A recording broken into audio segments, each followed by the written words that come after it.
MS టీవీకి స్వాగతం. రెండు తెలుగు రాష్ట్రాల ప్రజలకు నమస్కారాలు.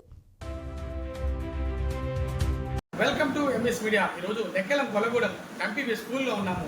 ఇక్కడ హెచ్ఎం గారితో కొన్ని విషయాలు మాట్లాడదాం. నమస్తే మేడం, చెప్పండి మేడం, మీ స్కూల్ గురించి ఇంట్రడక్షన్, ఇన్ఫ్రాస్ట్రక్చర్ ఏమైనా మీరు చెప్పగలుగుతారా? నమస్తే అండి. నమస్తే అండి, నా పేరు Nagamani. Nekkelam Kolagudem school model primary school అండి. మా స్కూల్లో 50 మంది విద్యార్థులు ఉన్నారు. అయితే ఏంటంటే మా స్కూల్లో 5 టీచర్లు ఉన్నాము.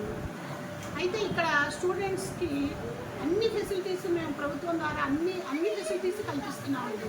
మాకు రెండు గదులు ఉన్నాయి, ప్లస్ పిల్లలకి యూనిఫామ్స్, మిడ్ డే మీలు, తర్వాత వాళ్ళకి కావాల్సిన పైగా నోట్సులు, ప్రత్యేకంగా నోట్సులు కూడా వేరే పాఠశాల ప్రధాన ఉపాధ్యాయుల గారి నుంచి మేము తీసుకున్నాము. అట్లా పిల్లలకు కావాల్సిన అన్ని ఇస్తున్నాము. తర్వాత మా పాఠశాలలో బాత్రూమ్స్, టాయిలెట్స్ని చాలా నీట్గా మా ఆయా చాలా నీట్గా చేస్తుందండి. ఈ విధంగా ఆర్ఓ ప్లాంట్ కూడా ఉందండి మా పాఠశాలలో. పిల్లలకి ప్రత్యేకంగా వాటర్ ఫెసిలిటీ ఉంది. ఇది కాకుండా పైన 2 రూములు కొత్తగా కన్స్ట్రక్ట్ చేస్తున్నాము, అది కూడా కంప్లీట్ అవుతుంది. సో ఇప్పుడు ఏంటంటే 5 ఉపాధ్యాయులు ప్లస్ 5 క్లాసు రూములు కూడా ఉంటాయన్నమాట. సో మా పాఠశాలలో ఈ విధంగా అందరూ ప్రమోట్ చేసి చక్కగా పిల్లలందరూ మా పాఠశాలకు పంపించవలసింది ఇందు మూలంగా కోరుతుంది. పిల్లల విద్యార్థులకు పౌష్టికాహారం, న్యూట్రిషన్ ఫుడ్ అందిస్తున్నారు. గుడ్లు, చిక్కీలు పిల్లలకి, ప్లస్ పప్పు ధాన్యాలు, ఆకుకూర అన్నీ కూడా వాళ్ళకి ఈ వారం అంతా, ఆ వారంలో ఏమి ఇవ్వాలో ప్రభుత్వం ఇచ్చిన టైం టేబుల్ ప్రకారం మేము చక్కగా అందిస్తున్నాము. పిల్లలకి రైసావా, చిక్కీలు మొత్తం కూడా అందిస్తున్నాం. ఓకే, మీ స్కూల్లో పిల్లలకి, విద్యార్థులకి విద్యా మెథడ్స్, విద్యను ఏ విధంగా బోధిస్తున్నారు? మా పాఠశాలలోని విద్యార్థులందరూ ఎక్కువగా వెనుకబడిన తరగతుల నుంచే వస్తున్నారు కాబట్టి వారందరికీ ఎటువంటి ఒత్తిడి లేకుండా చక్కగా విద్యను అందించడానికి అన్ని అవకాశాలు కల్పిస్తున్నాము. మేము టీవీ ద్వారా పాఠ్యాంశాలను బోధిస్తున్నాము. అంతేకాకుండా ఏ విద్యార్థి కూడా చతుర్విధ ప్రక్రియలు, అన్ని విషయాలు చతుర్విధ ప్రక్రియలు సాధించే విధంగా చర్యలు తీసుకుంటున్నాము. కొత్త అంటే విద్యార్థులకు ఒత్తిడి కలగకుండా కేవలం ఆటపాటల ద్వారా వాళ్ళు అన్ని విషయాల్లోనూ ఎంజాయ్ చేస్తూ అభ్యసించే విధంగా పాఠ్యాంశాలను బోధిస్తున్నాము. కేవలం పాఠ్యాంశాన్ని పాఠ్య పుస్తకాల ద్వారానే కాకుండా వాళ్ళు ఎంజాయ్ చేస్తూ నేర్చుకునే విధంగా డిజిటల్ ప్రక్రియలో, అంటే ఫోన్ల ద్వారాను మరియు టీవీ ద్వారా కూడాను అన్ని కార్యక్రమాలను చూపిస్తూ విద్యార్థులు చదువులో ఉన్నతంగా చేకూర్చడానికి మేము అన్ని విధాల ప్రయత్నం చేస్తున్నాము.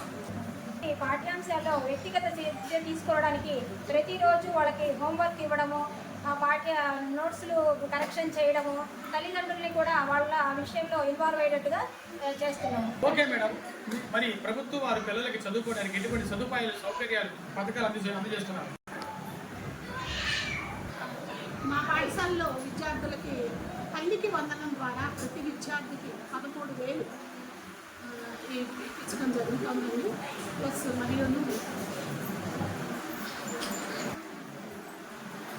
మరియు సర్వేపల్లి రాధాకృష్ణ కిట్స్ కూడా పిల్లలకు అందించడం జరుగుతుంది.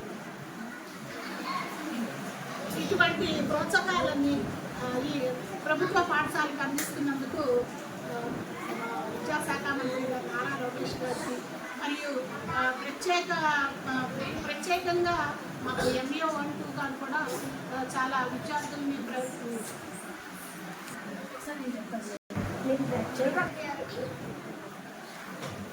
ఇప్పుడు మా స్కూల్కి ఎప్పటికప్పుడు పర్యవేక్షిస్తున్న MBO 1, 2 గారికి మరియు DYO గారికి, DO గారికి కూడా మా ప్రత్యేక ధన్యవాదాలు తెలియజేస్తాము.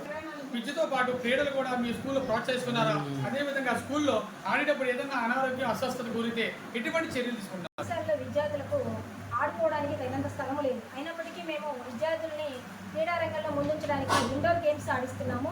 క్యారమ్ బోర్డ్స్, చెస్ వంటి ఆటలు ఆడిస్తున్నాము. ఇంకా మ్యాథ్స్ గేమ్స్ కూడా నిర్వహిస్తున్నాము. ఇంక విద్యార్థులకు ఎవరికైనా అస్వస్థత కలిగితే ప్రత్యేకంగా ఏఎన్ఎంస్ మిగతా వాళ్ళు వస్తున్నారు. వారికి తగిన విధంగా ఐఎఫ్బి అంటే రక్తహీనత లేకుండా ఉండడానికి టాబ్లెట్స్ ప్రతి గురువారం అందజేస్తున్నాము. ఇంకను పిల్లలకి చిన్న చిన్న కొంచెం ఫీవర్ అలాంటివి వచ్చినా ఐరన్ మామూలుగా పారాసిటమాల్ టాబ్లెట్స్ అని వూమ్స్ ఏమైనా చిన్న చిన్న గాయాలు అయినప్పుడు వాళ్ళకి మిగతా టాబ్లెట్స్ ఆయింట్మెంట్స్ ఇచ్చి వాళ్ళకి వెంటనే ఫస్ట్ ఎయిడ్ చికిత్స చేయిస్తున్నాము. ఈ విధంగా మా పాఠశాలను అన్ని విషయాల్లో ముందు తీసుకెళ్ళడానికి మా ప్రధాన ఉపాధ్యాయులు కూడా బాగా సహకరిస్తున్నారు. దీనికి మా పాఠశాల ప్రధాన ఉపాధ్యాయులు కూడా ప్రత్యేక ధన్యవాదాలు తెలియజేస్తున్నాను. చివరిగా విద్యార్థుల తల్లిదండ్రులకు మీ గవర్నమెంట్ స్కూల్ గురించి ఏమని రిక్వెస్ట్ చేస్తున్నారు? ప్రత్యేకంగా తల్లిదండ్రులకి మేము విజ్ఞప్తి చేస్తున్నాం. ఏమంటే మా పాఠశాలలో విద్యార్థులకి మేము విద్యను అందించడం, అదే కాకుండా కావలసిన సౌకర్యాలు అందించడం ప్రభుత్వం ద్వారా ఇన్ని కార్యక్రమాలు చేస్తున్నాం. పిల్లలు రోజు బడికి రాకపోతే వాళ్ళని ప్రత్యేకంగా రోజు ఫోన్ చేసి మరీ వాళ్ళని పిలిపిస్తున్నాం. ఇలా ప్రతి విషయంలోనూ పైగా వాళ్ళకి ఏదైనా అనారోగ్యం వస్తే మేము ప్రత్యేక శ్రద్ధ తీసుకుని వాళ్ళకి కావాల్సినవన్నీ మేము అందిస్తున్నాం. ఇంత ఇదిగా మేము చేస్తున్నాం కాబట్టి తల్లిదండ్రులకు మేము చేసే విజ్ఞప్తి ఏంటంటే మీ విద్యార్థుల్ని మా పాఠశాలకు పంపించండి. మేము చాలా డిగ్రీలతో ఉండి మంచి విద్యను అభ్యసించగల కెపాసిటీ మాకు ఉంది కాబట్టి మీరు తప్పనిసరిగా మా పాఠశాలకి విద్యార్థుల్ని పంపించి మీకు ఇచ్చే సౌకర్యాలన్నీ తల్లికి వందన అలాంటివి ఏమన్నా ఉంటే అవన్నీ చక్కగా దాచుకొని మీరు ముందు భవిష్యత్తు పిల్లల ముందు తరాలు భవిష్యత్తుకి మీరు ఆ డబ్బులు ఖర్చు పెట్టవలసిందిగా మీ విద్యార్థులు మా పాఠశాలకు పంపిస్తే వాళ్ళని వాళ్ళని పంపిస్తామని ఇందుమూలంగా మేము తెలియజేస్తున్నాం. ఇప్పటి వరకు నెక్కలం కొలగూడెం హెచ్ఎం గారు నాగమణి గారు అదేవిధంగా కమరుడిషి గారు అనేక విషయాలు చెప్పారు.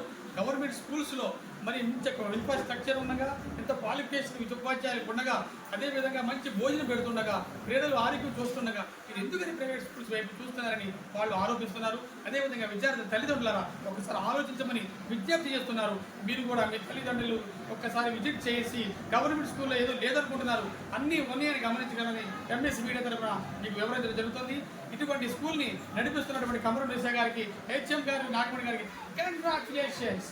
హార్ట్లీ వెల్కమ్ ఎంఎస్ మీడియా, ప్రతి చోట ప్రజల మాట.